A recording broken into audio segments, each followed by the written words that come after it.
well in the second half. How did you actually see that play out on the floor? Yeah, I just thought our intensity was way better. We only had 3 fouls at the half, which is really hard to do. So I just thought the overall attention to detail defensively as a team, but then on top of that, putting your hands on people, playing a little more energy. And on top of that, I do want to make this point, like they're a great offensive team now that they're healthy. And I know their numbers don't say it right now, but it's a lot when Porzingis is picking and popping.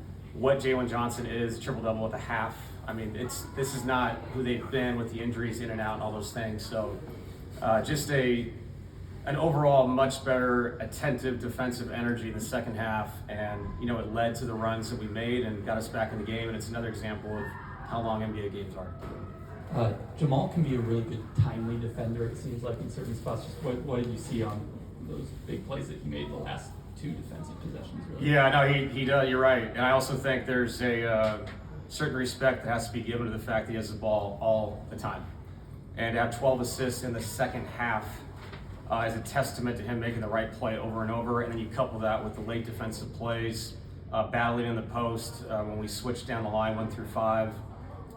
So Jamal was another example of that energy defensively that we had. But Jamal's just, the way he's playing, he gets 52.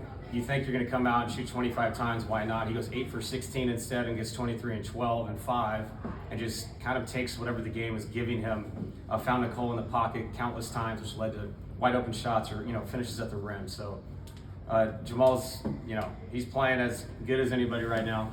And obviously finding the big fella in the second half is a good thing. When you have a team with a championship pedigree, in these moments, is this something you have to say to them at halftime when you're down by 19, or is it just one of those things where you just know we know what to do and let's go out and do what we need to do? Right. We literally at the half only talked about the foul total. The fact that we only had 3 fouls was just absolutely crazy to me in an NBA game, which means you're not touching anybody.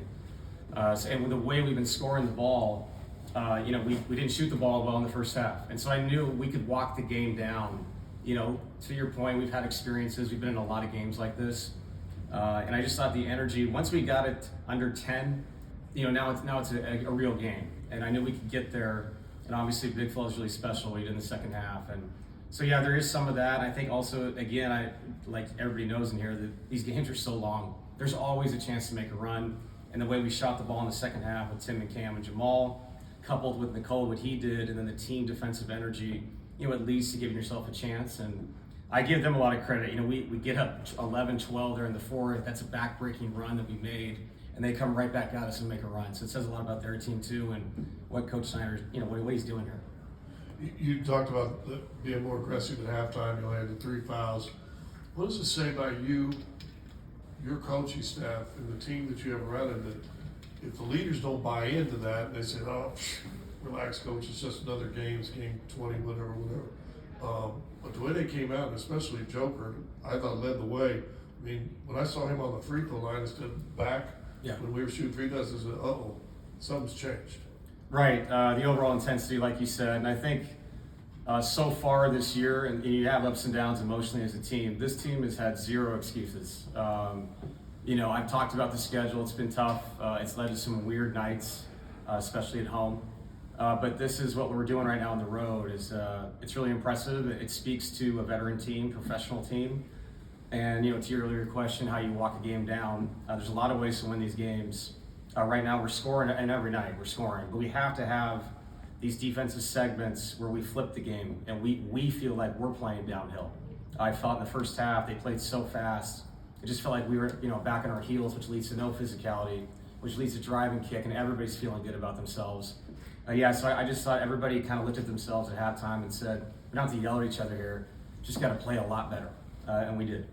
Coach, you see Joker every night. You see how he's able to Thank God. Just be all over the game. But to that point, when you have a Jalen Johnson on the other end, he was able to do almost like you would see a Joker do every night. Right. How is that hard to defend? Well, guys like the Joker and what Jalen did tonight, there's so much optionality to their decision making. There's guys that are so gifted at scoring the ball or so gifted at getting other people the ball. When you play somebody that can do both and they get into space, there really is a 50-50 feel to how you rotate, because you're not fully committing to anything, because anything could happen.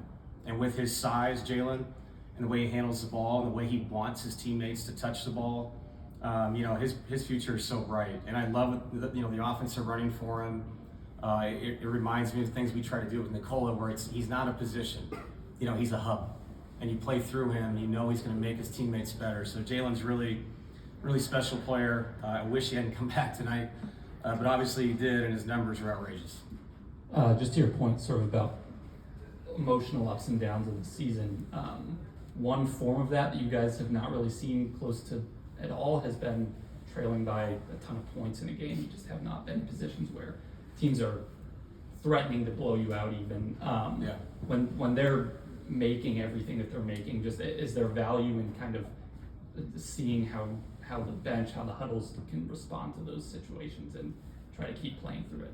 Yeah, I mean, I'd rather be up 20, obviously, but no, I think we have veteran players. These guys have been in so many of these games. They know what they're like. They know they can get away from you too, but all you can do is give your best effort possible, play cleaner. Like I said, be more attentive to what the game is, and you never know, you get yourself back in the game because it's so long. And I think it's important to make the point that people say we've blown leads. This is the NBA in 2025. And if people think that we're the only team that blows leads, watch the league, get NBA League Pass, and watch every single night. This happens every night. There's too many talented teams. Just talked about Jalen Johnson, what he can do. The guy can flip a game in every possible way. All the shooting on both teams. And tonight, that one run we made when it was Jamal, Cam, and Tim, that can feel overwhelming when we're just knocking three down after three down after three down. And that's what the league is now. This is not way back in the day where you get up 15-20 and it's over. This is not what this is. So you got to do the best you can to not succumb to it. But sometimes it happens. And tonight, luckily for us, it was us. We were the team that did it. Take one more if we got it. I know you were saying that you only talked about the physicality and the fouls at halftime, but do you have to say anything to Nicola when he has a shooting half like he did in the first half, or you just know he's going to go into that zone in the second? Yeah, no, nothing. And I think sometimes people don't understand the shots that he took in the first half. I think we're just trying to find my rhythm kind of shots. And sometimes when he gets doubled in the post, it's hard to go find your offensive rhythm unless you get to the free throw line, or the post up is one-on-one. You can see the ball going and go from there. So a lot of those other break threes, I'm always okay with because I know why he's doing it. I know he's trying to find his rhythm. And eventually he finally made the one, but also that he got to see the ball go in from the free throw line, finished around the rim. So this guy is a 3-time MVP, ends up 13-26 after 2 for 13 in the first half, 40 by the end of it, 9 and 8. Like it's what it is. It's clockwork. Enjoy it. Thanks, Thank you. Thanks.